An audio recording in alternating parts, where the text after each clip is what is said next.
Hello and welcome to another episode of Mondays with Mundy, because that's me, Jim Mundy, the historian for the Union League Legacy Foundation at the Union League of Philadelphia on South Broad Street.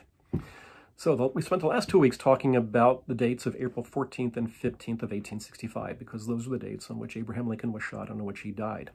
This week, we're still talking about April the 14th and 15th, but for a different reason, and in a different year. The year was 1912, because those are the dates when the Royal Mail ship Titanic hit the Iceberg late at night on the 14th and sank early in the morning on the 15th. And so that's our story this week.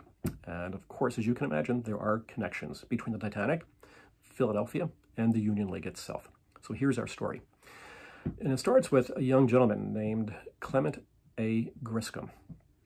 Born in Philadelphia, an old Quaker Philadelphia family, graduated Central High School in 1857 and went to work for an old Quaker shipping company called Peter White & Company. He became a shipping agent. And apparently Griscom was a really smart young kid, because in just 6 years, at the age of 22 in 1863, he was made a partner in the firm.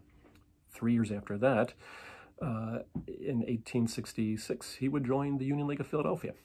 All right, he's on the upward spiral. Now, at the League, Griscom had the chance to meet many of Philadelphia's greatest industrialists, financiers, and railroad executives, which included John Edgar Thompson, then the president of the Pennsylvania Railroad, which would eventually become the world's largest railroad and probably the most powerful one. So Thompson was a man who knew how to make money. And in 1871, he and Griscom created a company called the International Navigation Company. And its ships would carry two commodities. Number one was mail, because that was a very lucrative commodity to carry back and forth. And the second one, of course, was passengers, because this was a period of immigration. And these immigrants had to get from the west of Europe to America, specifically Philadelphia, and they would take INC steamships. And because when they got to Philadelphia, they would then buy tickets on the Pennsylvania Railroad, and the railroad would take them further inland, all right, fueling that immigration.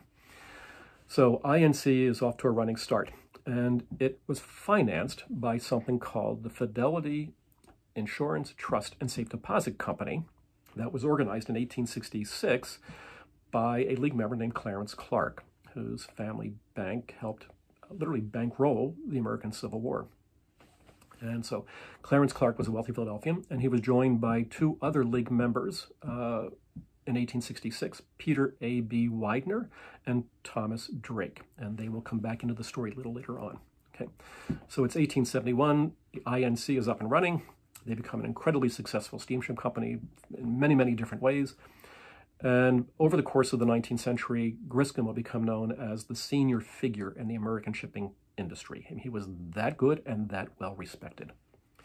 So by the early 1890s, the competition on the Atlantic is fierce. And Griscom realizes that if INC is going to survive, then it needs to find a way of consolidating its businesses and to reduce expenses and hopefully improve profits. And in 1899, Griscom would meet probably the most famous financier in American history, John Pierpont Morgan. All right. Now, Morgan was the genius at mergers and acquisitions. All right. And there was nobody better at it. All right. At this point, he was in the groundswell of Standard Oil with Johnny Rockefeller and Peter A.B. Weiner. And in the early 20th century, he was forming U.S. Steel Corporation and the American Tobacco Company. All right. So an incredibly wealthy man who knew how to take money and use it wisely, shall we say. And so he and Griscom devised a scheme where they would take the INC, which in 1893, Griscom had changed from the International Navigation Company, based in Philadelphia, to the International Navigation Corporation, based in New Jersey, so it could compete better with the New York firms. And they took the INC and they began to acquire up to 5 different steamship companies, including the White Star Line, which would be very important because it was the White Star Line that commissioned the Titanic. And all right, so Weiner, Peter A.B. Weiner, got to know J.P. Morgan. They were business partners. They were friends. And so it shouldn't be surprising that the IMM, International Mercantile Marine, right, the successor, the holding company for all these different steamship companies that were being purchased by the INC, that Weiner was a 20% partner, one of the voting partners, 5 voting partners in IMM. So he basically owned, if you will, a fifth of the Titanic. All right, so let's get back to the Titanic. All right. At this point, White Star Line is, the chairman is J. Bruce Ismay, the son of Thomas Ismay, who founded it in 1845. And Ismay has to compete against the Cunard Line, which at this point has the two most luxurious steamships on the ocean, the Mauretania and the Lusitania. And Ismay is going to commission 3 ships, or the White Star Line will commission 3 ships. That's it, the Oceanic, Titanic, and Britannic. The Titanic, the keel was laid in 1909.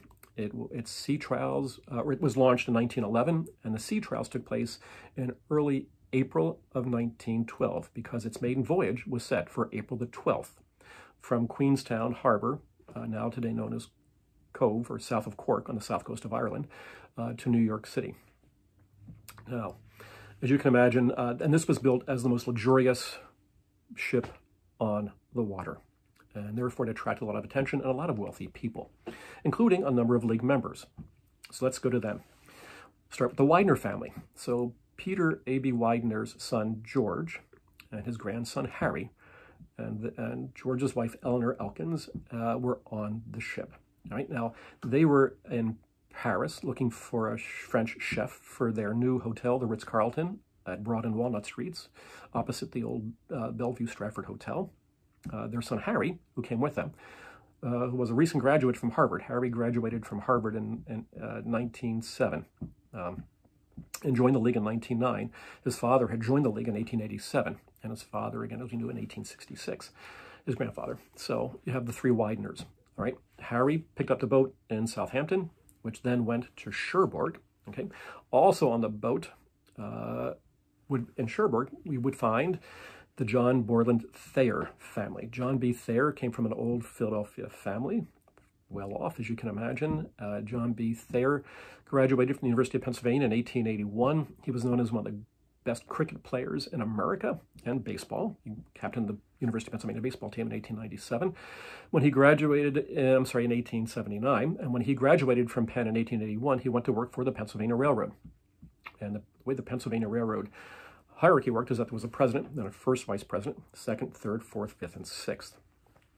And at the time of our story, John Borland Thayer was the second vice president of the Pennsylvania Railroad, and he was destined to become the president, right?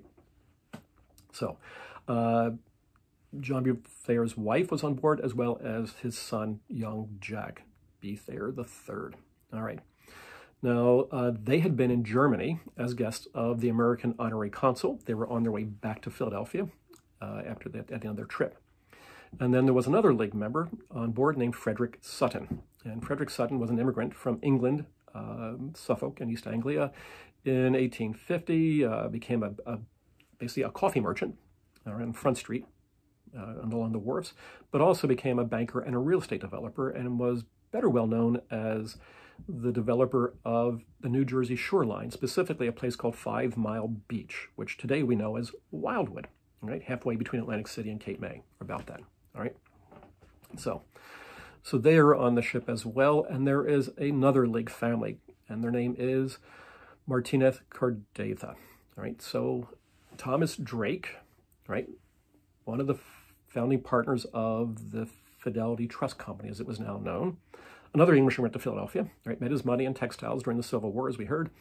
Thomas Drake's daughter, Charlotte, married James Warburton Martinez Cardoza.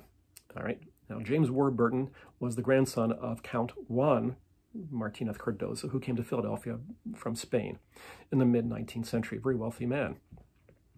And you added the two fortunes. Again, money marries money, much like the Elkinses and the Weiners and things like that.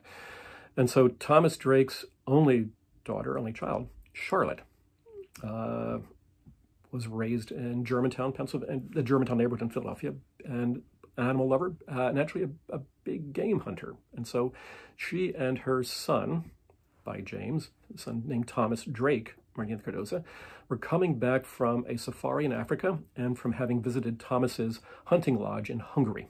So they're now going to join the ship, we believe, in Cherbourg as well. All right. So what happens next?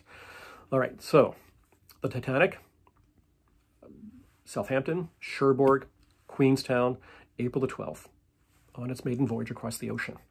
The captain of the Titanic was named Edward Smith. He was the senior and ranking captain in the White Star Line, considered its most competent and seaworthy captain. He was actually taken from the Oceanic and put on the Titanic just for this inaugural voyage. And he planned to retire at the end of this voyage. It was going to be his last voyage, either way, if you will. So everything is going fine. This is the North Atlantic. We're talking off the southeast coast of Newfoundland, about 400 miles. Iceberg territory, right? Foggy. And that night, the Weiners hosted a very elegant but small private dinner for Captain Smith. And the dinner included the Thayers and John Jacob Astor IV and his wife. So you can see there was a lot of wealth and money on board the Titanic this time. So Smith would leave the dinner at about 9 o'clock just to check on things, and the dinner itself would dissipate, and everybody went back to their cabins. And it was at 11:40 p.m. that everybody felt the slight bump, if you will, and that was actually the Titanic hitting the iceberg. Now, the iceberg buckled the sides, that is the hull of the Titanic, along its seams where it was riveted. And as these seams burst, water came in. These were, in theory, watertight compartments because the Titanic was supposed to be unsinkable, but it was. And it was clear to everybody that the ship was going to sink because it began to take on water incredibly fast, and the ship was going down by the bow. And the alarm was raised because both young Harry Weiner, now his father George had joined the League in 1887. Harry had joined in 1909, so they're both League members, right? Harry goes up on deck at the same time that the Thayers, right now John B. Thayer had joined in the early 1890s, and his son Jack did not join the League, all right?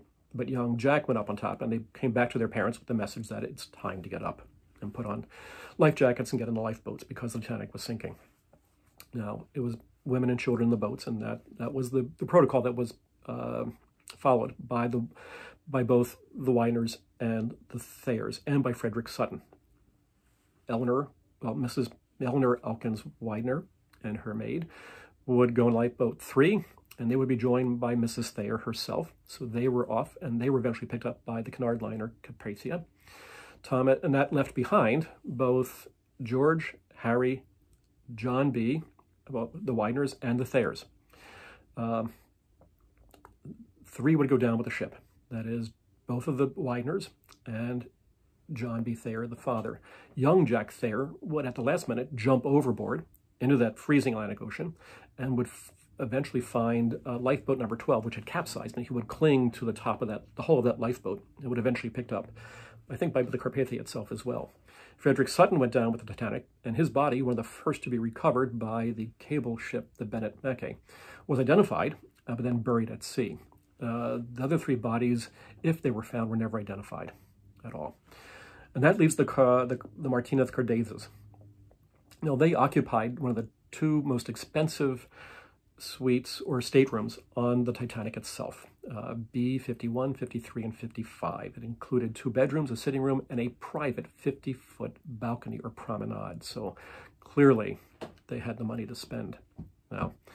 Now, it would turn out that both Charlotte and her son Thomas and their servants, they each had 1, all 4 would end up in lifeboat 14, and they would survive and be picked up by another steamship later on, and they would make it back to Philadelphia. So how do we end the tale? Well, let's rewind a little bit. So the Union League, Philadelphia, Peter A.B. Weiner. So the Titanic, at the time it went down, was owned by the International Mercantile Marine Corporation, and one of its 5 voting partners was Peter A.B. Weiner, who ironically and tragically lost his son and grandson on the ship. Okay, John Borland Thayer went down, all right, and the Cardezas and young Jack Thayer would survive, right? Young Jack Thayer would eventually work for the University of Pennsylvania, but would commit suicide in 1945. He just never really recovered from that tragic occurrence on the Atlantic Ocean. Young Thomas Drake Martinez Cardoza was basically a gentleman. I don't think he really worked, but he inherited a lot of money because some of which came from the settlement his mother made against the White Star Line. Actually, she had one of the largest settlements against the White Star Line, against the insurance company, which at this point is another Philadelphia company that we know of, the Fidelity Trust Company. And in 1912, her insurance claim was for $177,000. In 2018, 2019 dollars, that would be close to $5 million instead. So young Thomas was well off, as we say. Young Thomas would live until June of 1952 when he died at his home in Germantown. And with that, we end our story of the Titanic, Philadelphia, and the Union League. I hope you enjoyed it. I hope you learned something new. Who would have thought? Titanic, Philadelphia, Union League. But there you are. So join us next week if you will. But in the meantime, stay well and stay healthy and have a good week. Thank you and goodbye.